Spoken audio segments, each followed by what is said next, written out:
하나님 말씀 함께 보겠습니다. 다니엘 6장 10절에서 18절까지 말씀입니다. 구약성경 1243페이지에 있습니다. 구약성경 1243페이지 다니엘 6장 10절에서 18절까지 말씀입니다.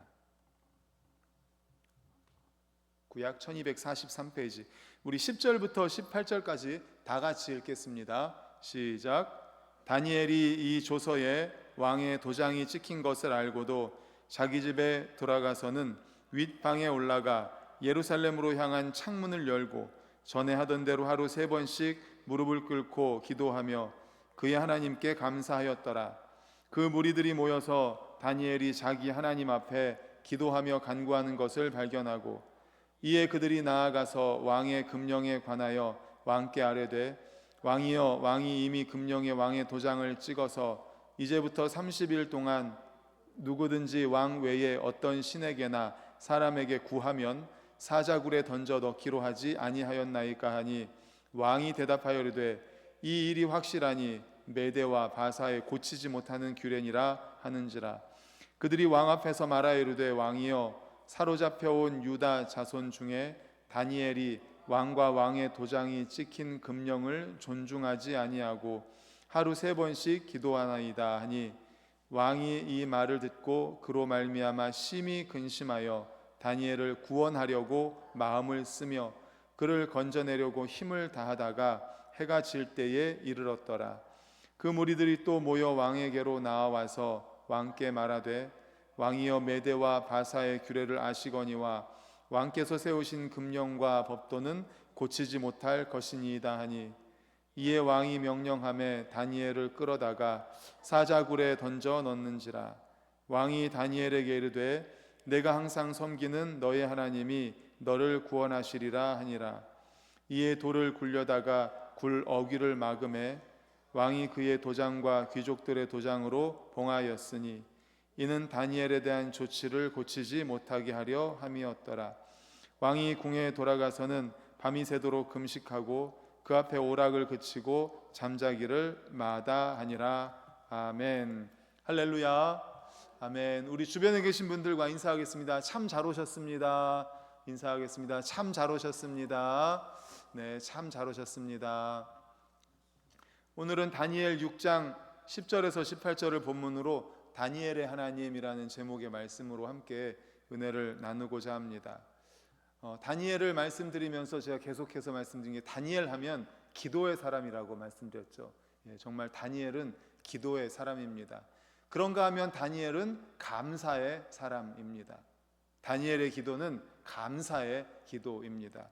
우리 10절을 화면을 보고 같이 읽겠습니다. 시작. 다니엘이 이 조서에 왕의 도장이 찍힌 것을 알고도 자기 집에 돌아가서는 윗방에 올라가 예루살렘으로 향한 창문을 열고 전에 하던 대로 하루 3번씩 무릎을 꿇고 기도하며 그의 하나님께 감사하였더라. 아멘. 기도하는데 어떻게 감사했는가 하니까 맨 끝에 보니까 그의 하나님께 감사하였다라고 말씀을 하고 있습니다. 문자적으로 보면 그의 하나님 앞에서 기도하고 감사하였다라는 겁니다. 기도는 하나님 앞으로 나아가는 것입니다. 하나님 앞에서 기도하고 감사하였다. 하나님 앞으로 나아가는 거예요. 그의 보좌로 가까이 나아가는 것이 기도입니다. 다니엘을 통해서 우리는 다니엘의 기도의 지혜를 배우게 됩니다. 성경을 보면 감사하면 놀라운 일이 일어나는 것을 알 수 있습니다. 예수님께서도 기적을 일으키시기 전에 감사를 먼저 하셨습니다. 오병이어의 기적을 행하시기 전에 이렇게 말씀하십니다. 마태복음 14장 19절을 우리 화면 보고 읽겠습니다. 시작. 무리를 명하여 잔디 위에 앉히시고 떡 5개와 물고기 2마리를 가지사 하늘을 우러러 축사하시고 떡을 떼어 제자들에게 주시매 제자들이 무리에게 주니. 아멘. 이제 무리를 잔디 위에 쭉 앉게 한 다음에 떡 5개 물고기 2마리를 가지고 하늘을 우러러 축사하셨다 합니다. 축사하셨다. 축사하셨다는 말은 예수님께서 오병이어의 이적이 이미 이루어진 것을 믿고 먼저 하나님께 감사함으로 찬양하였다라는 말입니다.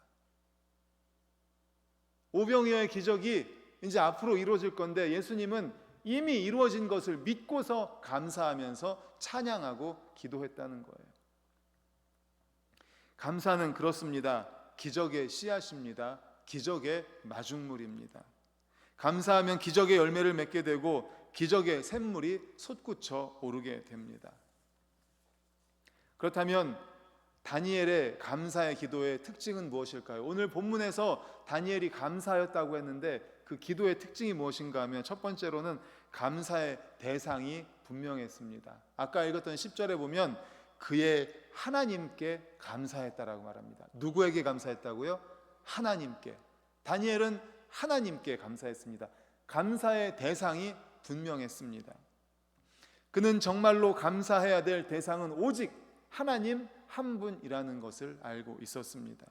그는 하나님을 알았고 하나님을 경험했습니다. 그에게 가장 소중한 것은 권세도 명예도 부도 또 어떤 것도 아니었습니다. 오직 하나님 한 분뿐이셨습니다. 그는 축복의 원천이요 능력의 원천이요 지혜의 원천이요 구원의 원천이 누구인지를 알았습니다. 그는 모든 것의 원천은 바로 하나님이라는 것을 알았습니다. 그래서 오직 하나님, 그의 감사의 대상은 바로 하나님 한 분뿐이셨습니다. 다니엘은 많은 사람들의 도움을 받았는데 그 도움 또한 하나님을 통해서 받았다라고 고백하고 있습니다. 다니엘 1장 9절을 우리 화면 보고 같이 읽겠습니다. 시작. 하나님이 다니엘로 하여금 환관장에게 은혜와 긍휼을 얻게 하신지라. 아멘. 환관장으로 하여금 은혜와 긍휼을 얻었는데, 환관장이 통해서 은혜와 긍휼을 얻었는데 누구 때문에요? 하나님. 하나님이 그렇게 하셨다는 거예요. 도움을 받았는데 바로 하나님께서 그렇게 해주셨다는 겁니다. 하나님을 통해서 그러한 도움이 왔다는 거죠.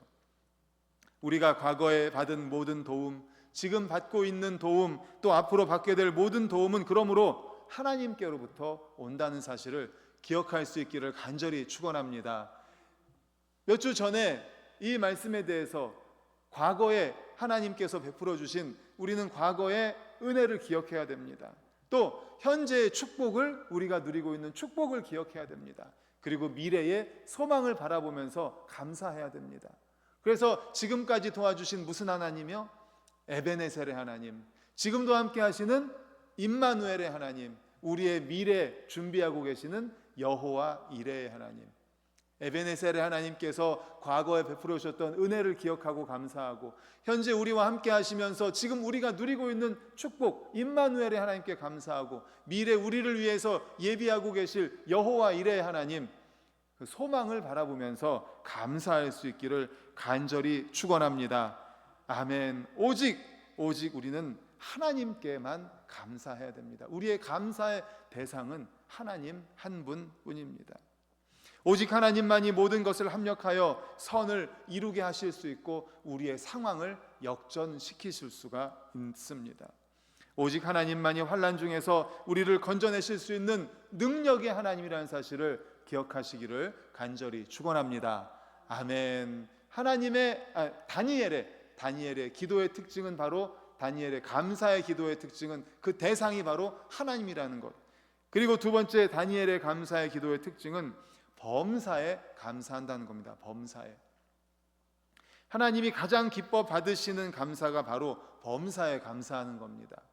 그래서 제가 우리 반석교회에 와서 우리 성도님들에 참 감사하는 것은, 성도님들이 헌금의 감사의 내용에 가장 많이 쓰시는 게 뭔가 보면은 범사에 감사합니다.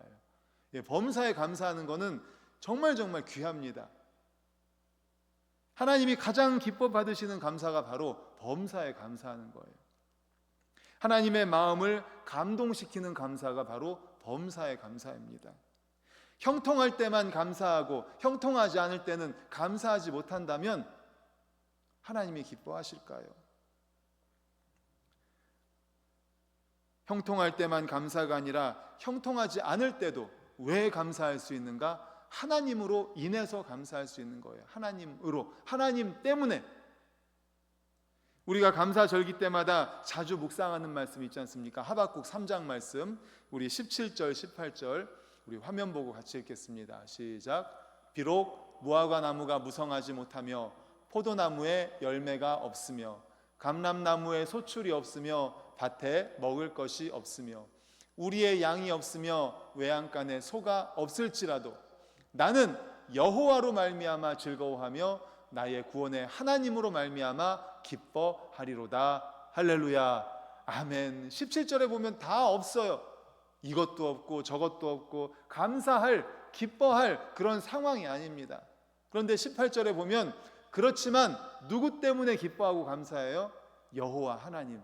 여호와 하나님 때문에 기쁩니다. 하나님 때문에 감사합니다. 구원의 하나님 감사합니다. 기도와 기쁨, 기도와 감사는 떨어질래야 떨어질 수가 없습니다. 기도 응답받을 때 기쁨이 충만해집니다. 기도할 때 범사에 감사하게 되는 겁니다. 데살로니가전서 5장 16절에서 18절 우리 화면 보고 있습니다. 시작. 항상 기뻐하라, 쉬지 말고 기도하라, 범사에 감사하라. 이것이 그리스도 예수 안에서 너희를 향하신 하나님의 뜻이니라. 아멘. 우리 이렇게 기도할 때 많잖아요. 하나님 뜻이 뭡니까? 도대체 하나님 뜻이 뭡니까? 여기 나왔잖아요. 항상 기뻐하라고, 쉬지 말고 기도하라고, 범사에 감사하라고요. 이게 하나님의 뜻입니다.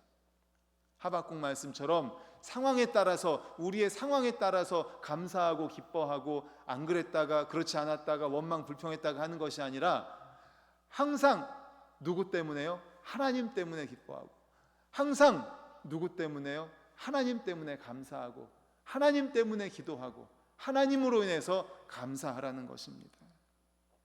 다니엘은 그랬습니다. 범사에 감사했을 뿐만 아니라 기도 응답 받았을 때에도 감사했습니다. 이로써 하나님께 영광을 돌릴 수 있기 때문입니다. 기도를 배우는 사람은 가장 중요한 것을 배우는 것입니다. 기도를 배울 때 특별히 감사의 기도를 배울 수 있기를 간절히 바랍니다. 다니엘처럼 인생의 위기가 찾아올 때 우리를 공격하는 것은 염려와 두려움과 불안과 혼돈입니다. 위기가 찾아오면 어떻습니까? 우리 마음에 평안이 깨어지죠. 걱정됩니다. 근심이 됩니다. 평강이 깨지고 초조해집니다. 어떻게 하면 되지? 어떻게 하면 되지? 마음의 평안이 깨져요.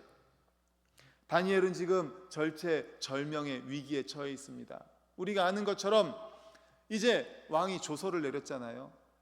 왕 외에 사람이나 신에게 이제 앞으로 절을 하면 안 된다. 30일 동안 절을 하면 안 된다. 그런데 다니엘은 하나님께 예루살렘을 향해서 창문을 열고 하루에 3번씩 기도하던 그런 습관이 있었지 않습니까?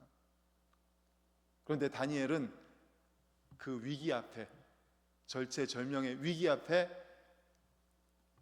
감사의 기도를 올렸습니다. 왕이 조서를 내려서 그 조서에 의하면 다니엘은 하나님께 기도하면은 풀무불에 또 사자굴에 들어갈 수밖에 없었습니다.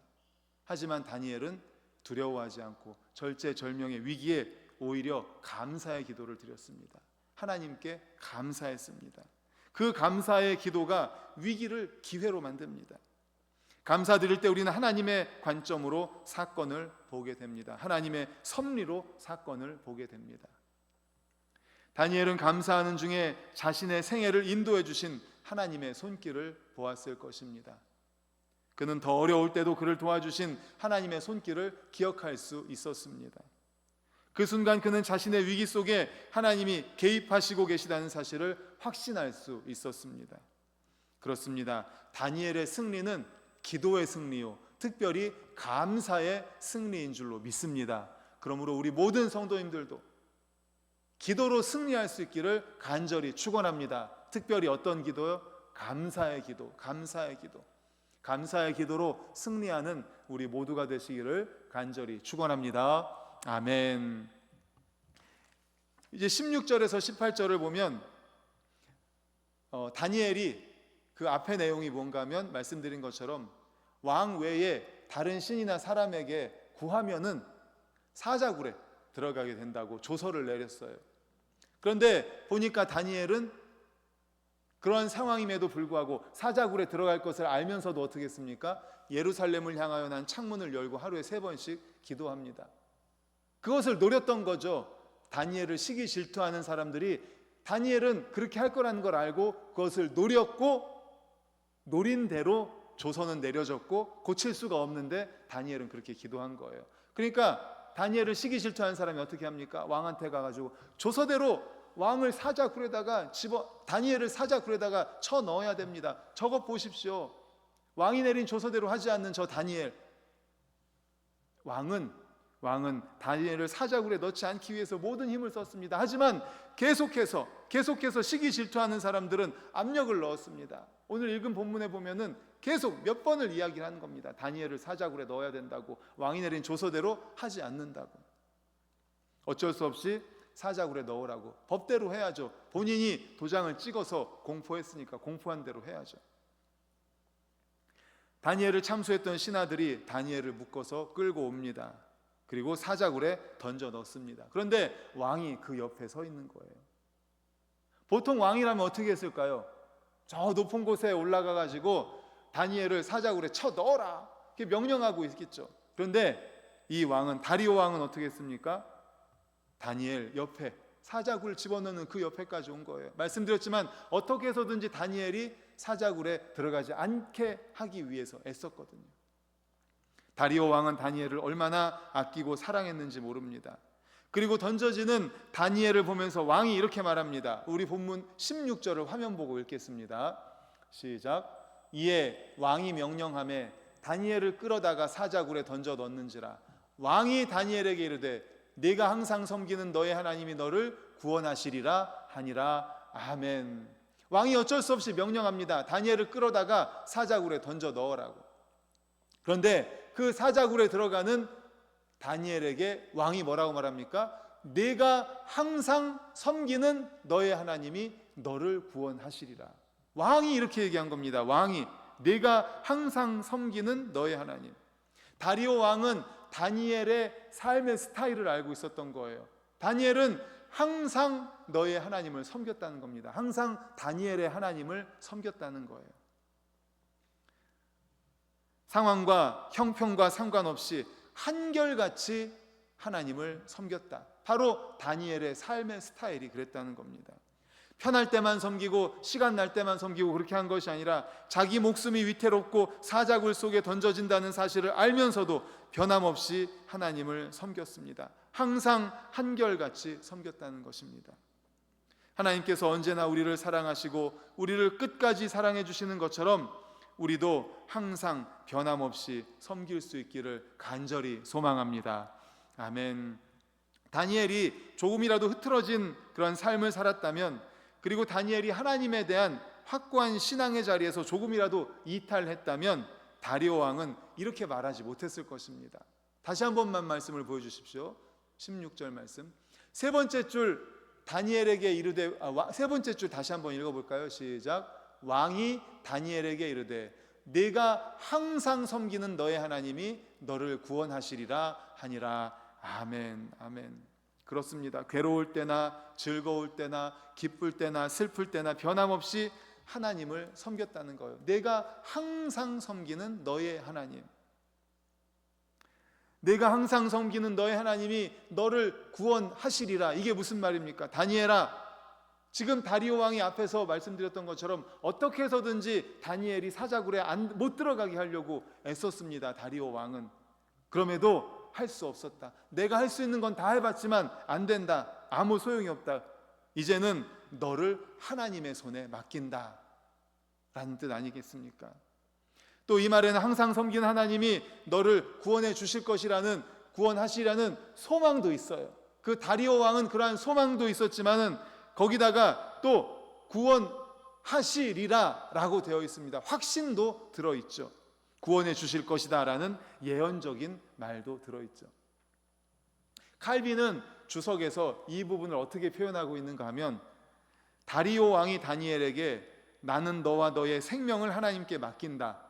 왜냐하면 너를 구원하는 일은 내 능력에 달려있지 않기 때문이다.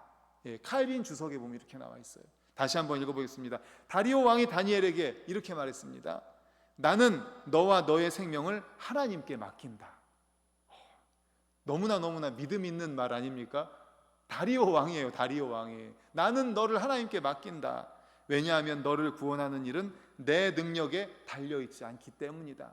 하나님의 능력에 달려있다. 하나님은 하실 수 있다라는 거잖아요. 그런 소망과 그런 확신을 가지고 다리오 왕이 이렇게 다니엘한테 이야기를 한 겁니다. 다리오 왕은 하나님을 섬기는 사람이 아닙니다. 그런데 다니엘을 구원해 주시기를 소망했고 구원할 수 있을 거라고 믿었기 때문에 이렇게 이야기를 한 거죠. 다리오 왕의 그와 같은 바람은 아마도 다니엘을 통해서 그동안 하나님에 대한 이야기를 많이 들었기 때문일 것 같습니다. 다리오 왕을 모시고 있으면서 다니엘은 시간이 날 때마다 하나님에 대한 이야기를 해 주었을 것 같습니다. 하나님의 능력, 하나님의 구원, 하나님의 역사 등등을 이야기해 줬을 것 같아요. 그래서 느부갓네살 왕 때 바벨론의 박사들이 느부갓네살 꿈을 해석하지 못했잖아요. 그래서 죽을 뻔한 위기에 있을 때 어떻게 됐어요? 다니엘이 그 꿈을 이야기하고 꿈을 해석해서 그 박사들이 모두 살았지 않습니까? 하나님께서 다니엘에게 은밀한 것을 말씀해 주셨기 때문이죠. 또 다니엘의 세 친구 사드락과 메삭과 아벳느고, 느부갓네살 왕이 금신상을 세우고서는 그 신상에다가 절하지 않으면은 풀무불에다가 던진다고 했는데 이 세 친구는 어떻게 했어요? 절하지 않았죠. 하나님께서 그리고 당신이 우리를 풀무불에 던지면은 하나님께서 우리를 구해 주실 겁니다. 그러나 그리 아니하실지라도 우리는 당신에게 절을 할 수가 없습니다. 오직 하나님께만 영광 올려드릴 겁니다. 그랬을 때 어떻게 했어요? 하나님께서 풀무불에서 불에 타지 않았어요. 평소보다 7배나 더 뜨거운 풀무불, 그 근처에 군인이 갔는데 군인이 근처에까지만 가기만 해도 그 군인이 타서 죽을 그 정도의 뜨거운 풀무불에 그 3명을 넣었는데 보니까 3명이 아니라 4명이었어요. 하나님이 함께 가셨던 거죠. 그 안에서 그 친구들을 살려주었다는 얘기도 다리오 왕에게 했을 것입니다. 또 벨사살 왕 때는 무슨 일이 있었습니까? 남양 특집. 무서운 손이 나와가지고 벽에다가 뭐라고 썼어요? 메네메네 데겔 우바르신. 무슨 남양 특집처럼 그렇게 썼어요. 이게 무슨 뜻인지 모르겠는 거예요. 너무 답답한 거예요. 그때 또 다니엘이 하나님께서 주신 지혜를 가지고 그 뜻을 해석했죠. 세어보고 달아보니까 부족해서 안 되겠다라는 거죠. 그것뿐만입니까? 옛날 이스라엘 백성들이 애굽에서 400년 동안 종살이를 하고 있었는데 하나님께서 10가지 재앙을 통해서 이스라엘 백성들을 출애굽시켜 주셨고 그리고 수많은 경로를 통해서 여기까지 인도하셨다는 이야기를 해주셨겠죠. 특별히 홍해 건널 때 어떻겠습니까? 앞에는 홍해, 뒤에는 애굽 군대가 쫓아올 때 사람의 생각으로는 어떻게 방법이 없었습니다. 그런데 하나님에게는 방법이 있었습니다. 홍해를 가르셨어요. 그리고 그 홍해를 육지처럼 건넜습니다. 등등 수많은 이야기, 하나님에 대한 이러한 수많은 이야기를 해줬을 거예요. 그러니까 다리오 왕은 그 다니엘의 말해준 그 하나님에 대한 이야기를 듣고 그래, 그 하나님이라면 다니엘이 지금까지 나에게 이야기해줬던 그 하나님이라면 충분히 다니엘을 사자구에서 구해줄 수 있을 것이다 라는 믿음이 있었던 거죠. 그리고 그러한 소망을 갖고 다리오 왕이 다니엘에게 그렇게 이야기를 했던 겁니다. 그렇습니다. 이렇게 다니엘은 늘 변함없이 하나님을 섬기는 삶을 살았습니다. 다리오 왕은 가까이에서 그 모습을 보았고 그의 이야기를 들었을 것입니다.